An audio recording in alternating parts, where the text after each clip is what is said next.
Sabe aquela expressão que a gente usa? Cada aquário é um aquário?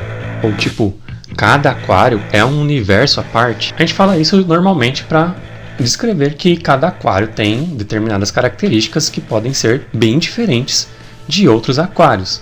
E aí, a tratativa de cada aquário tem que corresponder às necessidades específicas de cada aquário. E muitas coisas podem influenciar nessas características específicas de cada aquário. Muitas coisas mesmo. Qualquer variável dentro do aquário pode estabelecer uma nova dinâmica para aquele determinado aquário. E uma das coisas mais básicas que a gente presta pouca atenção está relacionada ao hardscape que a gente escolhe para colocar no aquário.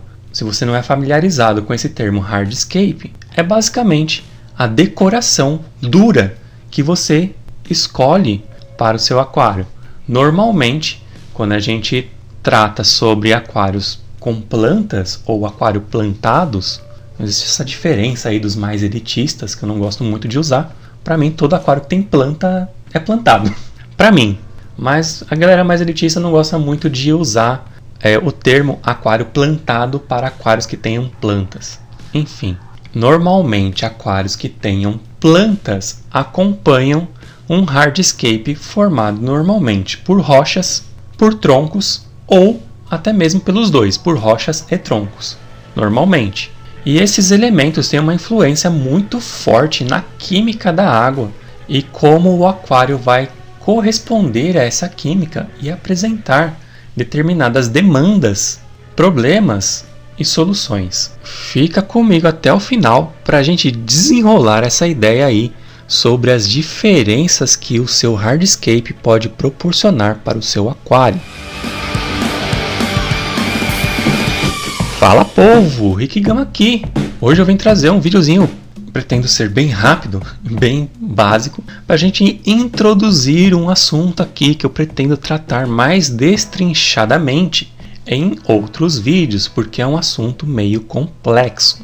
Esse assunto surgiu desse livro aqui que eu ganhei de presente, cara, de um inscrito do canal. O Henrique Strabelli me mandou de presente esse livro aqui, maravilhoso esse livro, cara, sensacional, do Eduardo Fonseca Jr., carinha lá da Aquabase, cara, e esse livro é sensacional, muito bom, e através desse livro aqui me discorreu outras pesquisas bem bacanas aí sobre esse assunto que a gente vai tratar hoje. É um assunto complexo, é um assunto difícil, e esse canal aqui atualmente tem uma proposta de conseguir atender todos os públicos, desde o mais experiente até o que está começando agora. Por isso, a linguagem e o tipo de tratativa que eu tenho que dar aqui nos vídeos tem que agradar esses dois mundos. E eu me preocupo tanto com um quanto com o outro. E esse vídeo aqui eu vou tentar introduzir mais ou menos a situação, e outros vídeos sobre esse assunto vão discorrer mais especificamente sobre cada tópico que a gente tratar aqui, beleza? Então, para você que é mais experiente, não se incomode se eu deixar um detalhezinho ou outro de lado, uma especificação técnica ou um nome mais técnico de lado, porque eu tenho que atender quem está começando também. Beleza?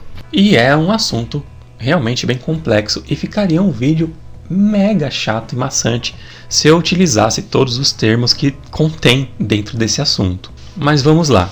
Voltando naquela questão de cada aquário é um aquário, de que cada aquário é um universo à parte, diferente. Quando a gente fala isso, a gente quer dizer que muitas vezes não existe uma receita fixa de bolo, sabe? Faça isso que o seu resultado vai ser esse. O que existe é uma probabilidade. Faça isso que provavelmente vai acontecer tal coisa. Por exemplo, use tantos watts, tantos lumens, tantos kelvins, tantos nanômetros de iluminação, enfim, para você ter plantas com tal resultado. É bem provável que, de acordo com estudos e com experiências no geral, o resultado esperado seja aquele mesmo, ou use tal fertilizante que suas plantas vão responder de tal forma. Isso é tudo probabilidade. É assim, Na maioria esmagadora das vezes dá certo, mas pode ser que não. E esse não ou sim pode ser influenciado por alguns fatores que a gente tem dentro do nosso aquário, que vão trabalhar a dinâmica desses componentes e desses suplementos e de qualquer fator que a gente espera ter algum resultado, será interferido dinamicamente por elementos que a gente tem dentro do aquário. A começar pela escolha do hardscape, principalmente o substrato, rochas, troncos. São os principais elementos. Que tipo de substrato você está usando, quais as rochas você está usando e que troncos você está usando. E se está utilizando troncos, quanto de troncos e quanto de rocha. Tudo isso vai trazer uma variação impressionante na química resultante da água do seu aquário. Aquários com mais rochas ou somente com rochas respondem totalmente diferente quimicamente para qualquer processo bioquímico da água em relação a um aquário que tem na sua maior parte da composição raízes e troncos, ou que sejam formados somente por raízes e troncos.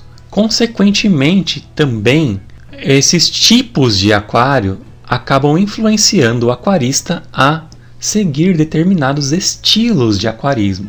É muito interessante você ver que quem gosta mais de rochas e tem mais rochas dentro do aquário acaba seguindo um estilo estético de aquarismo com plantas mais rápidas, de metabolismo mais voraz, né, de alto rendimento, de crescimento rápido, e faz aqueles aquários bem fechados, cheio de plantas mesmo, com as rochas aparecendo, normalmente caminhando até para um aquapaisagismo bem paisagista mesmo, fazendo aquelas paisagens montanhosas com carpetes maravilhosos, uma iluminação bem forte, um sistema de CO2 bem eficaz e por aí vai. Normalmente, ok? Normalmente. Existem também adeptos ao Lautec que utilizam rochas como base do seu layout, mas normalmente os aquaristas mais avançados, de plantas mais exigentes, com o sistema mais completo, são adeptos a esse tipo de layout.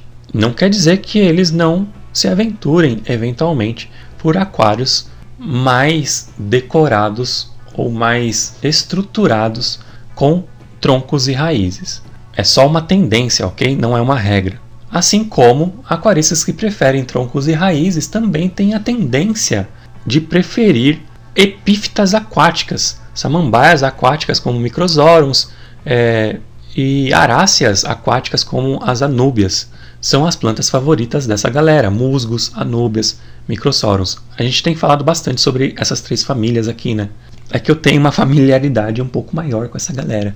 E eu gosto bastante. Eu me identifico como um aquarista de troncos e raízes. Eu gosto mais desse aspecto de nature aquário, mais esse aspecto de barranco, sabe? De encosta de rio, de simular uma encosta. Eu prefiro, é um gosto particular meu, eu gosto mais de imitar essa questão de margem de rio. Eu prefiro isso do que, pelo menos quando eu estou montando um layout, eu prefiro me basear no que eu encontro num pedaço de natureza realmente a nível macro do que num pedaço de natureza a nível paisagem. Isso é questão de gosto, ok? E não quer dizer que um tipo é melhor do que o outro, apenas que cada um caminha por caminhos diferentes. Também não significa necessariamente que um estilo seja mais fácil ou mais difícil do que o outro. Se você vai tratar um aquário Lautec realmente seguindo os conceitos que a gente vai tratar durante esse vídeo, ele se torna um tipo de aquarismo tão difícil quanto o aquarismo de alto rendimento, onde você precisa da injeção do CO2 e de outros suplementos. O aquarismo Lautec também depende de algumas adições suplementares para manter esse aquário vivo e saudável por muitos e muitos anos. As plantas realmente são bem mais resistentes e conseguem ter uma sobrevida realmente gigante na falta desses componentes. Porém, a falta deles podem acarretarem alguns problemas que você pode estar enfrentando aí no seu aquário e você não sabe de onde vem. Cara, esse estudo que eu fiz hoje foi fantástico e me abriu a mente para vários problemas que a gente encontra nos nossos aquários e a gente se sente amaldiçoado por determinadas situações. E resolvendo alguns detalhes de suplementação, você pode acabar resolvendo também esses problemas aí. Olha só que legal. Bom, vamos começar descrevendo mais ou menos como funciona o layout de um aquário mais moderno, mais equipado para aquapaisagismo, né? Aquele aquarismo mais fino, onde a galera monta aquelas paisagens mais rebuscadas e com uma tratativa mais eficiente, porque as plantas necessitam desse tipo de tratamento. Plantas de alto rendimento normalmente são utilizadas nesse tipo de aquarismo. E aí o layout normalmente é composto por rochas normalmente de origem sedimentar. O que isso quer dizer? Que determinados minerais foram se depositando, acumulando em locais específicos, formando essas rochas. E esses minerais estão presentes nessa rocha e sendo utilizado pelo sistema, sendo extraídos lentamente pelo sistema para o equilíbrio iônico da água do aquário. Existe uma troca iônica de metais, de íons, com a rocha, entre a rocha, na verdade, e a água do aquário, e consequentemente essa troca iônica disponibiliza para a água certos minerais que não estariam disponíveis sem a presença dessas rochas. E tanto plantas quanto animais tiram proveitos disso. Os animais conseguem absorver esses minerais para a sua composição do esqueleto, crescimento e tudo mais, até para a própria nutrição dele. E, dependendo de alguns casos, pode até gerar alguns problemas em alguns peixes. Não vou tratar sobre isso agora, porque é um assunto meio complexo, mas normalmente os peixes se nutrem também desses minerais dispostos na água. E principalmente as plantas também precisam absorver determinados minerais para a sua saúde plena. E não só as plantas, outros micro-organismos também, e também algas. As algas também se beneficiam da presença ou até mesmo da falta de determinados minerais dissolvidos na água.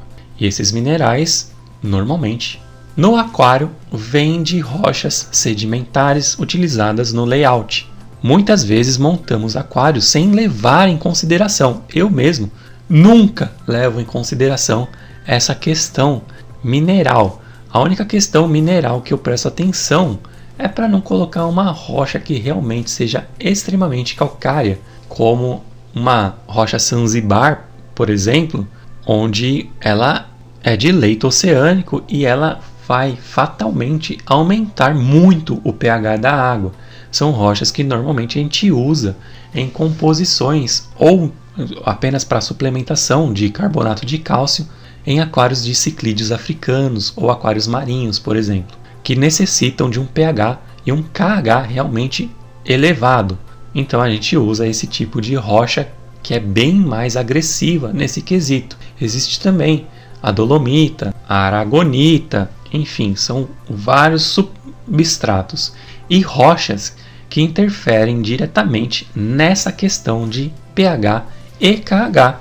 E a gente usa para esse determinado fim, realmente para subir o pH da água e conseguir esses efeitos de disposição de carbonato de cálcio na água para elevar esses dois parâmetros, KH e pH normalmente. No aquarismo com plantas, esse tipo de rocha é raramente, não vou dizer que ele nunca é utilizado, porque tem gente que usa na filtragem para equilibrar esses parâmetros, principalmente plantados com ciclídeos, que é meio raro, mas tem uma galera que faz aquários muito bonitos com plantas e ciclídeos.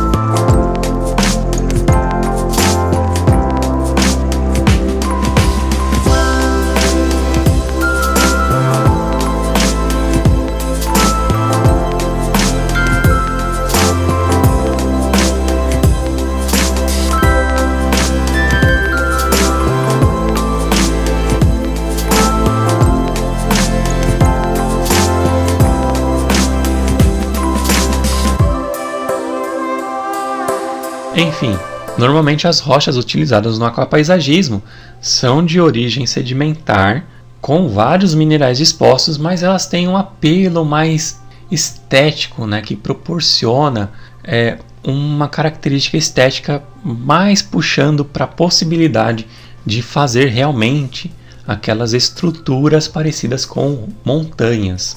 Normalmente são rochas desse tipo. Quando foge um pouco disso, de uma estética mais macro, realmente, como se você estivesse enxergando um leito de rio mesmo, aquelas rochas Dragonstone também são bem bonitas e são sedimentares e são rochas que dissolvem com certa facilidade. Inclusive, dependendo do pH que você pratica, você acaba dissolvendo com maior facilidade, com mais velocidade, as estruturas mais externas dessas rochas. Elas vão se desgastando com uma velocidade considerável dentro do aquário. E conforme isso vai acontecendo, essa rocha vai liberando minerais na água, que vai interferir diretamente no GH. Normalmente, aquários com essa característica mais rochosa têm também, consequentemente, o GH mais elevado. Porém, o GH desse tipo de aquário também está relacionado ao tipo e quantidade de plantas que ele tem. Plantas vorazes de alto rendimento consomem bastantes minerais da água, e mesmo tendo rochas sedimentares liberando minerais constantemente na água, constantemente também existe o consumo por parte das plantas. E aí que você encontra ali um certo equilíbrio. Apesar de serem tendenciosos a terem um GH mais alto, eles têm também a tendência das plantas consumirem mais desses minerais e trazendo ali um equilíbrio, ou dependendo do tipo e quantidade de plantas que você tem em relação às rochas, você acaba tendo a longo prazo, deficiência desses minerais que equilibram o GH. E aí vem a necessidade de suplementação. Chega um determinado ponto que a suplementação constante desse aquário se torna necessária. Eu não sei, posso estar falando besteira, porque eu não sou aquapaisagista, mas talvez seja até por isso um dos motivos em que os aquapaisagistas montam um aquário por ano. Montam o aquário, deixa ele se desenvolver, ele chega no auge, tira a foto, participa da competição, desmonta esse aquário, se prepara para um próximo aquário. Pode ser por isso, não sei, mas pode ser um dos motivos, inclusive, não só a questão de necessitar de um novo layout para participar de um novo concurso, mas a influência desses parâmetros também pode ser um bom motivo para que ele monte um novo aquário. Se ele for ter aquários eternos, assim como eu gosto de ter, que duram por muitos anos, ele teria que suplementar por muitos anos esse tipo de aquário. Não sei se isso seria viável para esse tipo de aquarista mais rápido. Foi só um parênteses aqui, galera, beleza? Bom, voltando ao GH. O GH flutua conforme as necessidades das plantas e a liberação dos minerais pelas rochas.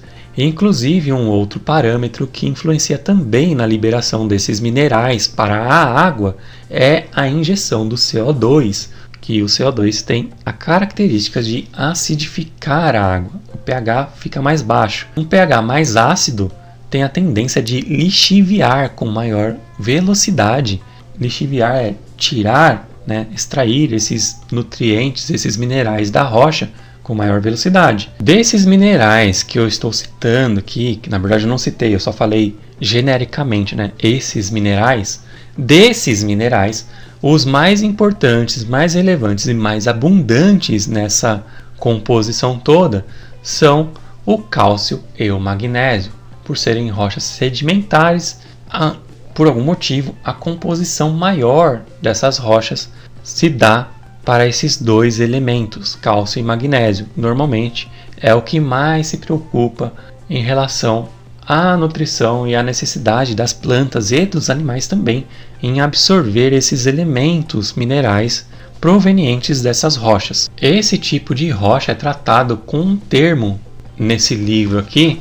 Ele trata como rochas catiônicas, que são rochas capazes de trocar cátions com a água. Eu não vou me aprofundar nessa questão cátions, elétrons, enfim, não vou me aprofundar nessa parte agora. Deixa isso para mais tarde, beleza?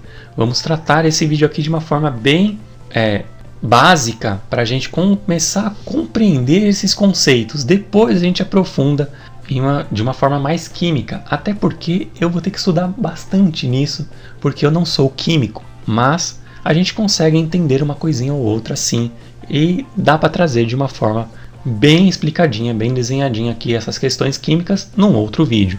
Nesse aqui, se eu fizer isso, vai ficar gigantesco realmente.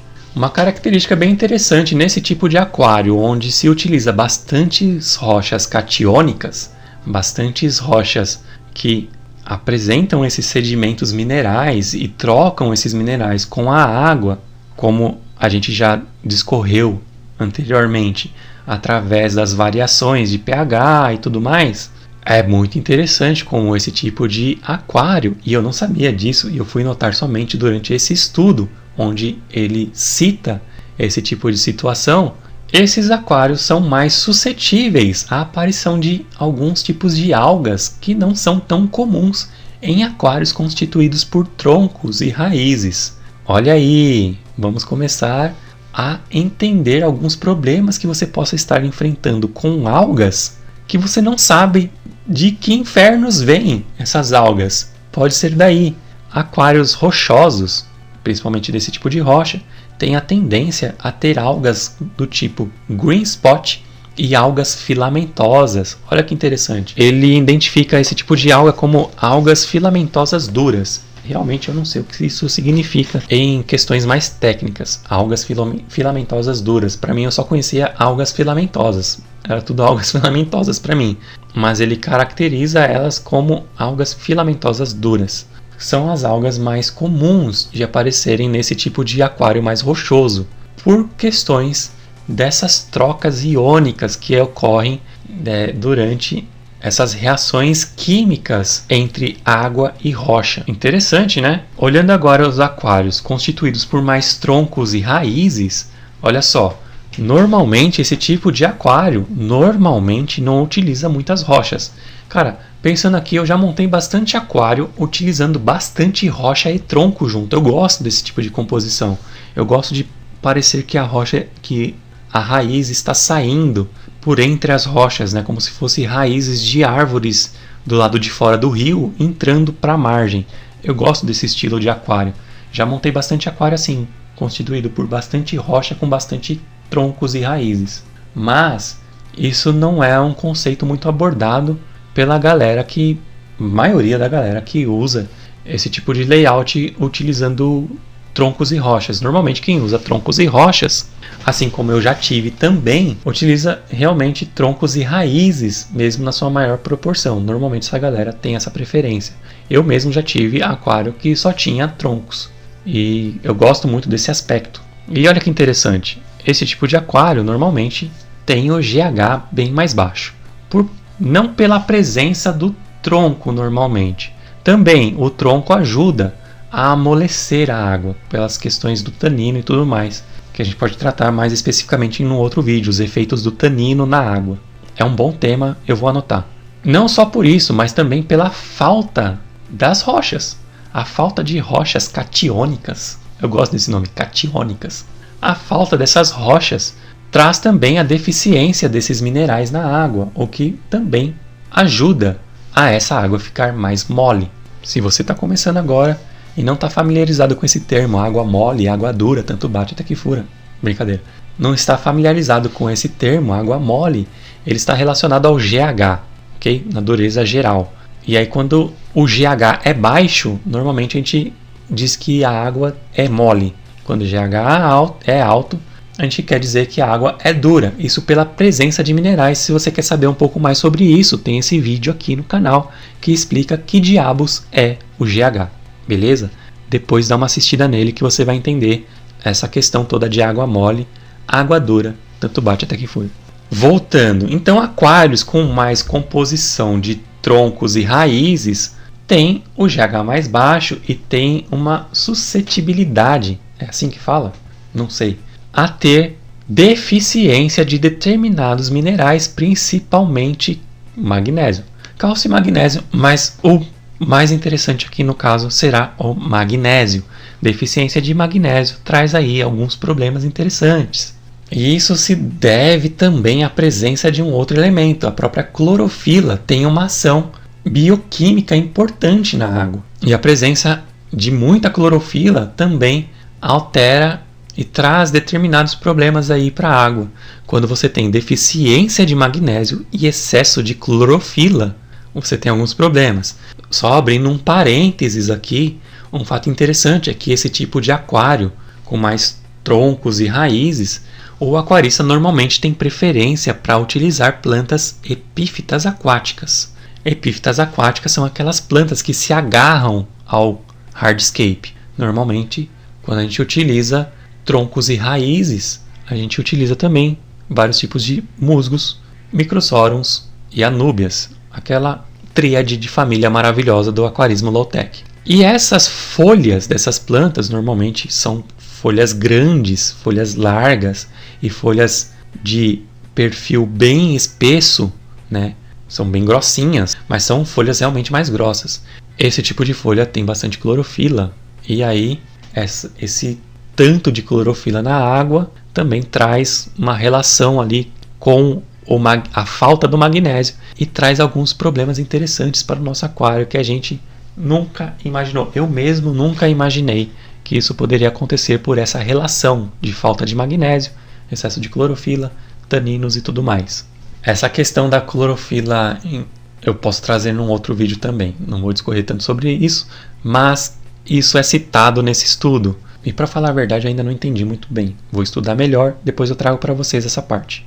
A parte num vídeo separado, beleza? Esse tipo de aquário tem a tendência de ser visitado e eventualmente invadido pelas nossas queridas, só que não, algas peteca e as cianobactérias. Esses tipos de aquários com mais troncos e raízes, por esse desequilíbrio iônico e falta do magnésio, uma presença mais elevada na relação cálcio-magnésio do cálcio e outros elementos na água, proporcionam a aparição dessa galera aí, que a gente briga bastante com elas, tanto as cianobactérias quanto as algas peteca. Significa que aquários de rochas não vão ter algas petecas e cianobactérias? Não, não significa. Aquários de rochas também podem ser invadidos por algas petecas e cianobactérias. Porém, existe uma tendência maior para que aquários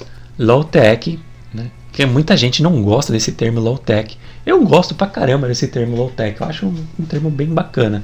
Tem gente que não gosta, por variadas razões. Enfim, são aquários com plantas de baixa demanda, né? De metabolismo mais lento. Esse tipo de aquário, com essa relação catiônica, tem essa tendência a ter esse tipo de alga. Olha que interessante. Ou cianobactéria, que a gente sabe que não é alga. Cianobactéria não é alga, você pode ver através desse vídeo aqui. Vai lá entender depois desse daqui, beleza? Aliás, eu posso fazer um vídeo sobre algas peteca, né? É um bom tema aí, hein? Tema polêmico, inclusive. Calma que a gente vai chegar lá. Aquários constituídos por troncos e raízes têm a tendência de ter também o pH mais baixo, pela falta de rochas ali também para equilibrar essa questão de troca de íons com a água, né? Para gerir o potencial hidrogeniônico, que é o nome real do pH. Se você quer saber mais, tem também esse vídeo explicando o que é o pH. Depois desse, vai lá ver. Enfim, aquários com mais troncos e raízes e menos rochas têm a tendência de ter o pH mais baixo. Também tem a tendência de ter uma certa presença de amônia, que num pH mais baixo também não é tão perigoso assim. Mas sim, tem a tendência de ter uma quantidade um pouquinho maior de amônia do que num aquário que tenha menos troncos. Isso porque a decomposição ativa e constante das madeiras geram matéria orgânica em decomposição e a decomposição dessa matéria gera amônia. Mas existe um certo equilíbrio quando o aquário está estabilizado. Existe sim a produção de amônia, que é importante.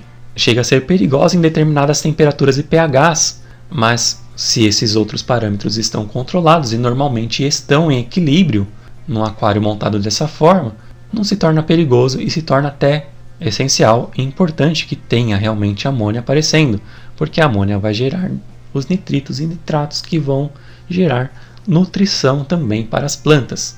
Então, de certa forma, é até interessante que exista uma pequena quantidade de amônia sendo gerada. E aquários constituídos por troncos e raízes normalmente têm essa tendência também. Conseguem perceber aí no desenrolar até agora como o hardscape escolhido tem importância grandiosa na composição bioquímica e elétrica da sua água, tem importância muito relevante nessas questões todas. Encontrar equilíbrio dentro de determinados estilos de aquário é o que importa. E existe receita matemática exata, receita de bolo, que vai determinar como alcançar esses resultados? Claro que não. Voltando lá no início do vídeo, cada aquário é um aquário e deve ser tratado e gerido conforme as suas necessidades. Existem dicas e direções que nos orientam mais ou menos por onde seguir para conseguir determinados resultados, mas não significa que esses resultados serão alcançados seguindo receitas exatas.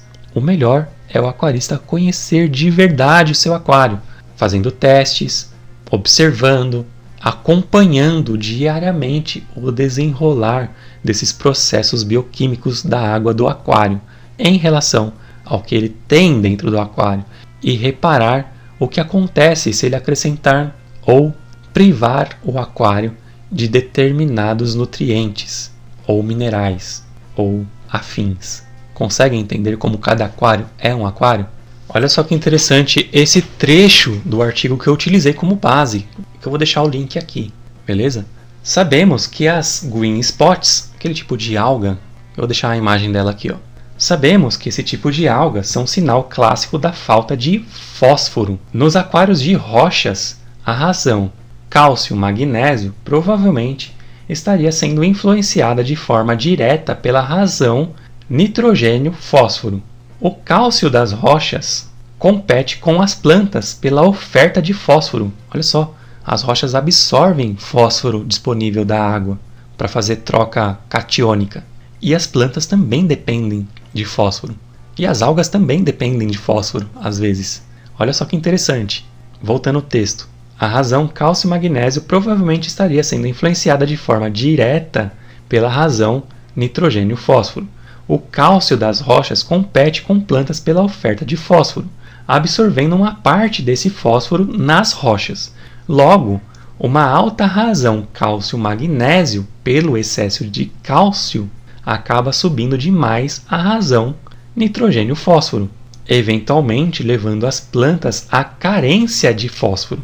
Olha só, a presença de rochas rouba tanto fósforo da água que as plantas ficam carentes desse elemento, muitas vezes tendo que ser suplementado para suprir as necessidades das plantas, porque as rochas estão roubando, absorvendo esse fósforo e liberando, porque tem que ter uma troca. Ela rouba fósforo, libera cálcio e magnésio. Logo, uma alta razão cálcio e magnésio pelo excesso de cálcio acaba subindo demais a razão nitrogênio-fósforo, eventualmente levando as plantas à carência de fósforo. Podemos deduzir nesse contexto que aquários de rochas possuem uma entropia orientada para a falta de fósforo, ou seja, no longo prazo, esses aquários acumularão problemas dessa natureza. Então, a falta de fósforo gerada aí pela troca iônica das rochas, roubando bastante fósforo, deixando inclusive as plantas sem esse fósforo, vão proporcionar a aparição da green spot. Olha que bacana, olha que legal. Então tá aí a dica, se você tem a presença de green spots, pode ser que você precise suplementar um pouco mais de fósforo no seu aquário. Não é interessante? E o que está causando isso é a presença das rochas sedimentares, que são desejadas para nível estético e até para nível de suplementação mineral, mas mesmo assim você precisa encontrar um certo equilíbrio e dosar determinados nutrientes a depender da necessidade do seu aquário. E algas podem ser tratadas como sinais da presença ou da falta de determinados nutrientes. Você pode usar a presença delas a seu favor como uma forma de comunicação do aquário, te dizendo o que está sobrando ou o que está faltando, e não tratar as algas somente como um mal terrível que tem que ser exterminado. Podem ser utilizadas para comunicação do aquário aquarista, entre aquário e aquarista. O aquário pode dizer para você o que está sobrando ou o que está faltando na água, através da presença ou da ausência de determinadas algas. Inclusive, tem gente que utiliza de forma bem benéfica a presença de determinadas algas para saber o que está acontecendo quimicamente na água do seu aquário. Aquaristas mais experientes conseguem não se desesperar quando observam a presença de uma alga ou outra no seu aquário, porque normalmente esses caras com bastante experiência têm em suas mãos o poder de controle sobre esses parâmetros. E ele sabe, sem desespero nenhum, que se ele aplicar determinado nutriente ou privar o aquário de determinado nutriente, ele consegue sumir com aquela alga indesejada ou não. Entende? Então, utilizar a alga ao seu favor, ao invés de caracterizá-la como um mal que tem que ser exterminado imediatamente. Saber usar os sinais do aquário ao seu favor e ter o domínio disso em suas mãos, sabendo o que fazer exatamente quando aparecer determinada alga, determinado tipo de alga. E aí cada tipo de alga precisa de um tipo de tratamento, não existe fórmula mágica. Mais um trecho interessante aqui desse artigo. No caso das cianobactérias, sabemos que elas surgem pelo gatilho por uma eventual baixa da razão nitrogênio-fósforo. Como não há cátions suficientes para controlar a oferta de fósforo, ele acaba esgotando o magnésio primeiro do que o cálcio. E temos uma alta razão cálcio-magnésio pela falta do magnésio, mas com cálcio também em níveis bem baixos, geralmente com o GH abaixo de 4. O fósforo, que não está sendo retido pelos cátions, favorece uma razão baixa de nitrogênio-fósforo. E isso explica a insistência irritante de cianobactérias em aquários de troncos, bem como aquários de rochas não catiônicas, como o basalto ou rochas de origem magmática. Que legal! As rochas mais inertes, que não têm troca catiônica com a água do aquário, proporcionam esse desequilíbrio cálcio, magnésio, nitrogênio, fósforo e proporciona a aparição de cianobactérias. Olha que interessante. A relação do layout do seu hardscape escolhido para a montagem do seu aquário em relação à aparição de algas. E nesse artigo aqui também descreve sobre algas petecas, sobre algas filamentosas, sobre as famosas green dust, eu acho que é assim, poeira verde, aquela alga que eu tenho até ali naquele meu aquário, que inclusive é de rochas. É uma alga verde que fica grudada no vidro, normalmente, do aquário. Tem descrevendo sobre a relação catiônica aí, troca de elétrons, troca de íons entre água e rocha, e como a ausência ou a presença de determinados minerais e outros nutrientes favorecem a aparição desse tipo de alga. Então eu recomendo que você entre nesse artigo e dê uma lida com mais calma, com mais tempo, para você entender todas as paradas. Eu vou me propor a fazer o seguinte: vamos estudar cada tipo de alga aqui, beleza? A gente já estudou a alga que não é alga, que é a cianobactéria. Vamos estudar outros tipos de algas. Já propus aqui fazer um vídeo sobre alga peteca, vamos fazer sobre algas filamentosas e tratar cada tipo de alga em relação a cada tipo de layout, qual que é a relação que elas têm, o que você tem no aquário ou não tem que proporciona a aparição de determinadas algas ou a aparição de determinados problemas no seu aquário, ou deficiências nutricionais para as plantas, ou desequilíbrios de GH ou de KH. Muita coisa pode acontecer dependendo do layout que você escolhe para o seu aquário. E está aí mais um ponto muito interessante que traz variáveis incontáveis para o tratamento do nosso aquário. Realmente muito interessante. Gostei demais desse tipo de estudo e vamos aí nos aprofundar futuramente. Combinado? Eu espero que vocês tenham gostado dessa informação. Eu espero que vocês estejam ansiosos para o discorrer dessa nova série sobre questões minerais do aquário em relação à tratativa de várias deficiências ou problemas que os nossos aquários enfrentam às vezes de forma invisível e que a gente não consegue descobrir de onde vem o problema. Pode ser daí. Eu espero que vocês tenham realmente gostado desse conteúdo de hoje. Não esqueçam de toda aquela coisa que eu sempre digo. Curtam, compartilhem, comentem nesse canal e principalmente se inscreve aí, cara. Pelo amor de God. Se eu te ajudei de alguma forma, considere também me ajudar clicando aí no botãozinho. Valeu demais. É um coraçãozinho com um cifrãozinho no meio. Se eu te ajudei, cara, clica aí. Me faz uma doação aí. A partir de R$2 você consegue doar e ajudar esse canal a se manter no ar. A sua doação é realmente muito importante. De R$2 ao infinito e além, se Deus quiser. Clica aí e me faz uma doaçãozinha que eu vou agradecer demais, vou ficar muito grato. E vai me motivar demais a trazer mais assuntos como esse, pode ter certeza.